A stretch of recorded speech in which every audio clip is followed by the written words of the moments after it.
Revolver Underground. What's going on, guys? EROCK Revolver Underground here doing a Skype interview. I am here with Jay from the Hawkeyes. What's going on, man? Hello. How are you? I am well. I am well. You doing all right today? I'm doing great. Very nice. Very nice. And it wouldn't matter if you did. No one would care, right? Right. No use complaining. Yeah, absolutely. So where are you guys from? We're from Pittsburgh, Pennsylvania. That's where we all met. But way back when I was a solo artist, and the other three guys were their own group called Country Music Gas Station. Ooh. I think it was like we met in 2005 or 6, but we really didn't form up until like 2010. Yeah. So wow. Yeah. That's pretty cool though. I mean, you guys are making it happen though. Yeah. We just decided one day. Well, it was actually the drummer of his name, Colin,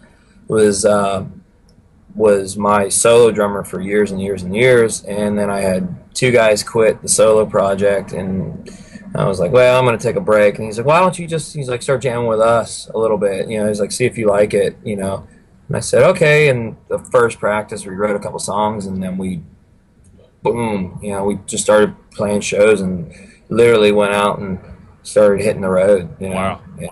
So yeah. what's the scene like, the music scene like over there? In Pittsburgh? Yeah. It's actually, it was really good from what my dad told me in the 90s. And he goes, it was great. And then it got kind of not so great. And it's just been building since, you know, since I've been a solo artist in the mid-2000s. And it seems to be getting a lot better. There's some better enclaves, and people are kind of getting a lot more of these trendy and not even, I mean, I like the not so trendy bands coming in through, you know, from out of town that you don't normally, that wouldn't come through all the time, like Sure. Drive-By Truckers and Lucero, and you know, I Can Lick Any Son of a Bitch in the House. Wow. Yeah. Rock and roll. But, rock and roll. It's actually, it's kind of like starting to take off a little bit more than what it was a few years back, at least from my mind. And like, we're not like, when I was a solo artist, I was like, oh, I don't know if you want to come here. Let's go to Youngstown. But now it's just, hey, you ought to come here. So right. it's gotten better. Well, that's good. So, That's really good. yeah. Yeah. So what do you guys like to write about? We like to write about just, I mean, there's a whole slew of topics that we write about, but it always seems to come back to focus on our roots and where we come from. Our hometowns, the barflies of our hometown, the bums, the drug addicts, the well-to-dos, but you know, the guys who basically, they mean well and they do whatever they can to do what's best for them and their family, but sometimes that what they try their best to do isn't always the right thing. Right. Stuff, you know, characters like that, the places we come from. You know, the old mill towns that we're from, the blue collar, you know, mantra that we're supposedly supposed to have, but we don't always have, because it's just really, there's just shadows and rusted out buildings and myths and stories that, you know, Dad and Grandpa told me, you know, how good things used to be, and it's just like, God, what pile of shit did we wake up to? there's a Domino's to go work at. So it's stuff like that, you know, it's just like, and also it's kind of like we try and, you know, just try and tell people, you know, we're not spoiled brats, like, right. So, you know, like we actually have worked for our money, and, you know, we actually are hardworking guys, you know, it's just like, that's just how we were raised. Sure. And where we come from, and so, yeah. What does a perfect writing environment look like for you? A perfect writing environment? Yeah. Oh God, a perfect writing environment when I have 5 minutes of alone time, which doesn't happen.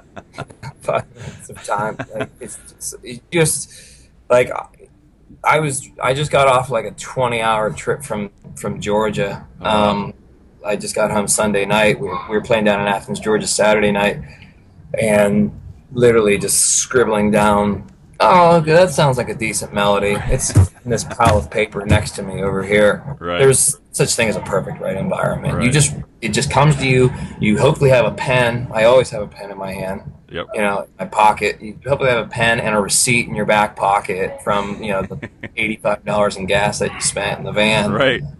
And then you write it down, and you're probably writing a song about that, what I just told you about. Yep. Like how shitty the drive is at 3 a.m. and how you're like ready to just fall asleep, you know. So wow. That's life of the traveling musician. If you don't love this shit, then why the hell are you doing it? Absolutely. You know? Absolutely. So, Is it been, we kind of touched on this, but is it harder as a musician, as an artist today, than it was, say, 5 or 7 years ago? for me, no. I mean, I only know from my perspective. Sure. No, it's a hell of a lot easier because like all of the networks and like, you know, indieonthemove.com and Facebook, and I mean, it's just networks like that. If you know how to use those networks and you're willing to, you know, go out and meet other bands and do your homework and find bands that fit your genre, and basically do the same, you know, pull favors for them when they come back and make sure you have a good venue and you pull in people for your show and they'll do the same for you. I think it's actually gotten easier because 5 or 7 years ago, I had no idea how to book a tour. I had no idea how to, you know, just manage a band like a business. Right.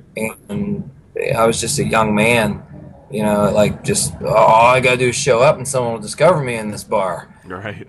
I mean, so maybe it's gotten easier in that way that musicians have gotten smarter, right, and they have more business sense now. Because I think, I mean, that's my perspective. So do you think that for your experience, I guess at least, was it something that you had to actively go out and seek as far as learning the business, or did you have somebody that was able to show you, or did just kind of just fell into it because you had to? It was a combination of both. I mean, in order to be successful at something, I really think that you have to want to do it. And so I just made a point to go to some music conferences and to seek out people who were successful, who had done it, and even friends of mine who I would just notice, okay, they're playing here, here, and here, and here. Why am I not playing here, here, and there? You know, why am I not doing that? So I would call them, how do you do it? I mean, what do you do? And they'd give me a little chunk of advice, and then it would lead down a path of, you know, that would come to more information. I mean, it's no different than, you know, doing a research paper in college. Sure. You know, if you do the research and you do the reading and you learn about your craft, you're going to get better and better and better at it. Sure. And now I'm starting to build a network of all these different bands that I know in all these different towns, and then they're sharing amongst each other, and that's just, I mean, everyone's sharing information. If everyone's open to it, helps a lot if everyone's like open and not trying to keep things close to their vest. Yeah. Know? Well, and the thing is, I think there's a lot being said with you saying that everybody's working together. I think that's where everything needs to be directed to, because there's a piece for everybody. There's just so much out there that I think everybody can take a piece and be okay with it. But if we all help each other out, first of all, it'll be that much easier, and second of all, we'll all learn something. Yeah. Maybe make a new friend. I don't know. Maybe. And I mean, the hardest part, really, I mean, and a friend of mine told me this, and it just hit me. I was having lunch with a friend of mine from Indianapolis. He's in a really great band called Hero Jr. And we were having lunch. I was in Indianapolis just this past weekend, and he's like, you got the hardest part down. He's like, you have a band together that actually has some decent songs, you know.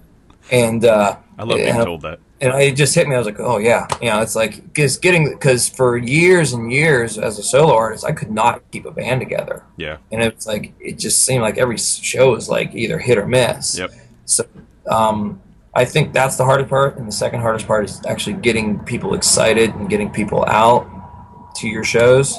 But you have no one but yourself to blame if they're, you know what I mean? I don't like to make excuses. Right. You know? And I mean, for anything. Was there any time in your life where you thought that maybe this musical career choice wasn't such a good idea?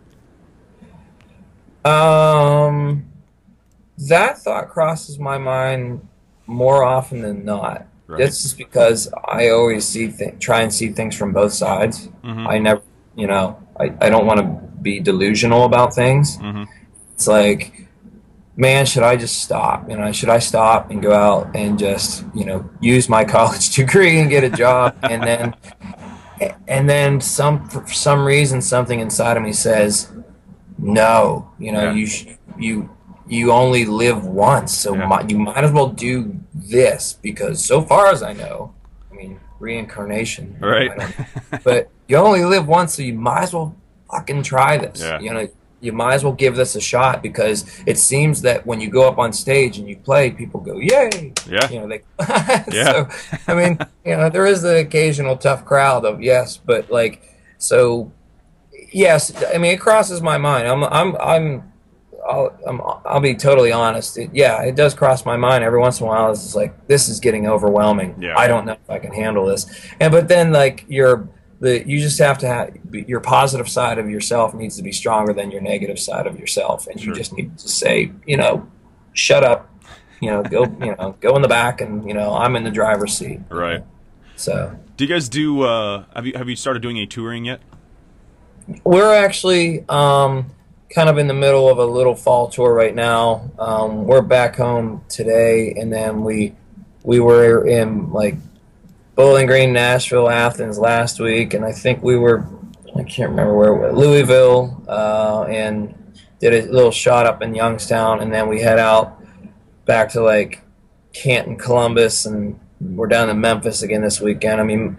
A lot of our tour dates are just Wednesday through Saturdays, Thursdays through Saturdays, because Sundays, Mondays, and Tuesdays for, an up-and-comer like us are hard. Unless we're opening for someone bigger than we are, we did it. We tried twice to do a full-blown week, and the Sunday through Tuesday shows the turnouts were just not nearly as good as what the weekend shows were. Right. So we're in the amongst of our fall tour right now. So when you're traveling, what are some, a lot of people that I talk to, for some reason, seem to think that because you're on tour, everything is awesome. You have all the money in the world. You have a nice tour bus. You have all this stuff. Please explain what really happens. What really happens on tour? Well, be careful. Anything and everything. Oh, it's we're there. If you treat it like a business, then you should. It's not supposed to be. Yes, it's supposed to be fun. This music thing is supposed to be fun. The music part's fun. Meeting people's fun, and telling them about that. And you go to a certain town. You see friends you haven't seen in a long time. Yes, that's fun. But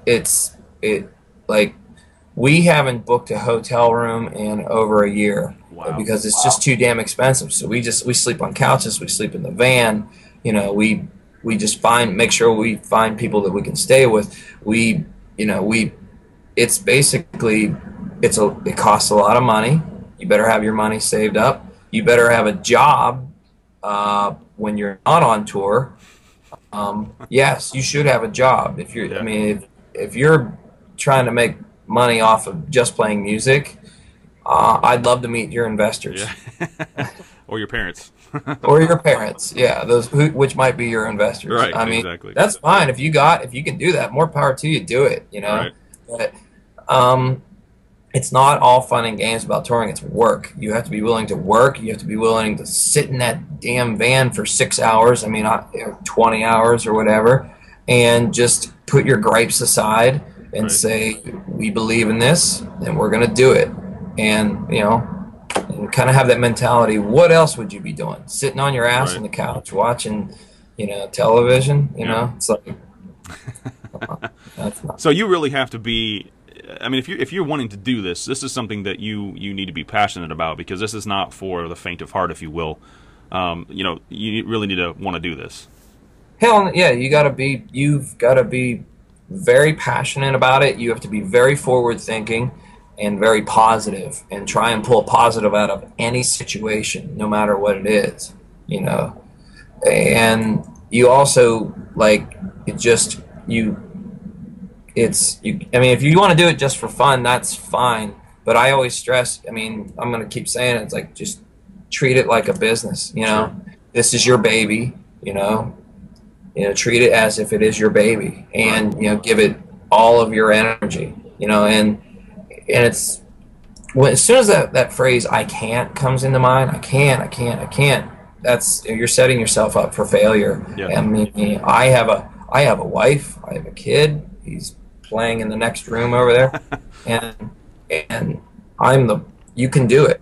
It's like, you just need to say, tell your wife, this is what I want to do with my life, and that person should support you. Sure. Do you ever find it sometimes the line between too much business and too much band, or is it for you pretty good?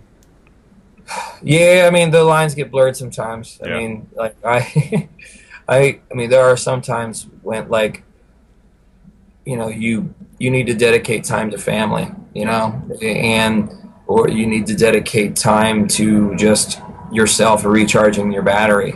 Are there nights where my voice is just shot to hell and I can't sing? Yeah, probably shouldn't have played that extra solo gig to make that extra $50 on Monday night. There are times when you can overdo it, but it's all a learning process. Sure. Everyone has faults, and if you don't make mistakes, then I don't know, you're lying to yourself, because everyone makes mistakes. I mean, mistakes I think are a beautiful thing, because when you make a mistake, you learn from it. Yeah. And you're all that much more better the next time that situation comes around. I like when other people make mistakes too, because then I can learn from them. I don't have to make the mistake myself and look dumb. But I do make mistakes all the time. But go ahead. I was gonna say, if they're friends of yours, make sure you tell them about it. Absolutely. If you don't like them, don't tell them about it. Just be like, oh man. Well, let's talk about your debut album coming out, Goodbye Americana. What's going on with this?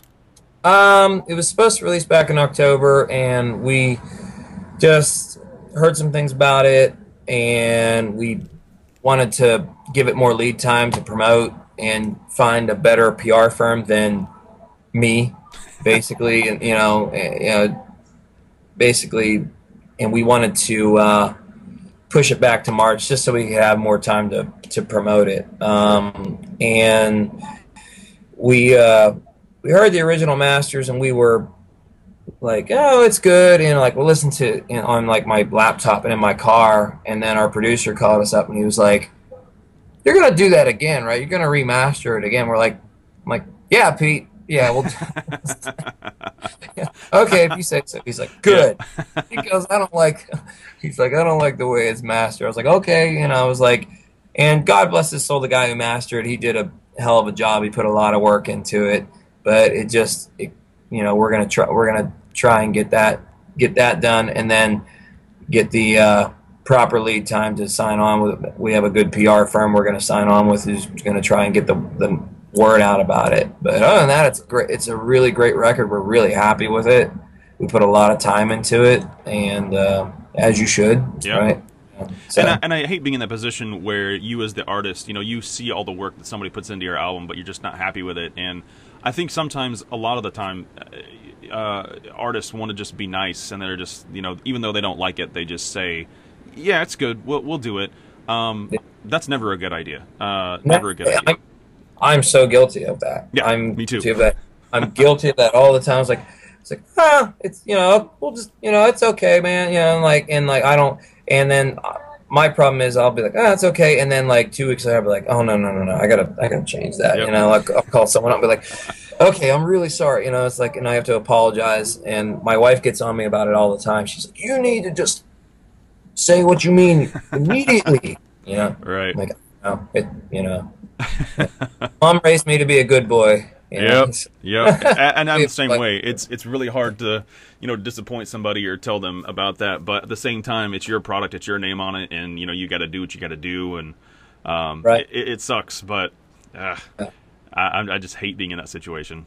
So yeah, and it's that same line when you were talking about blurring family and the band and your personal life in the band. It's also these guys in the band, and producers that you with, they're your friends. Yeah. You know, they're people that you depend on, and you don't want to piss them off by saying, "Hey, bro, I didn't write that note for you, man. What are you playing?" Yep. You know, like, but sometimes it needs to be done, and you know, sometimes you have to, I don't know. I mean, for lack of a better phrase, break a few eggs to make an omelet. Sure, sure. What's going on, man?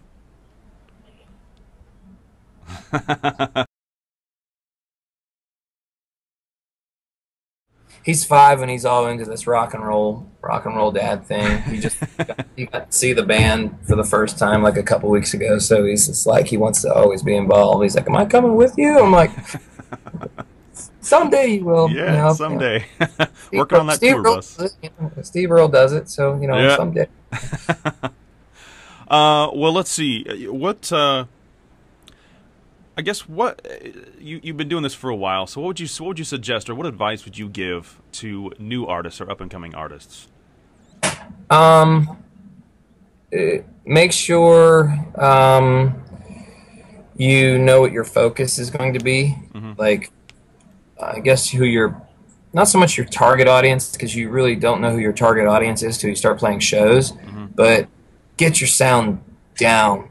Just don't just jump in and start, you know, playing shows. You know, practice. I think I mean, of course, we didn't do that. We had a gig the week of our first practice. Yeah.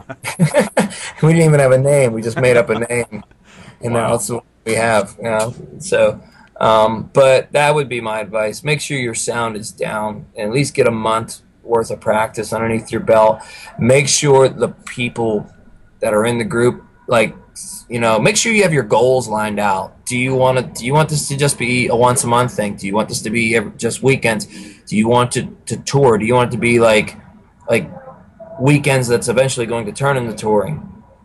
Is this just for money, or is everyone going to take a cut, or is it just like we're putting all the money back into the band that the band makes?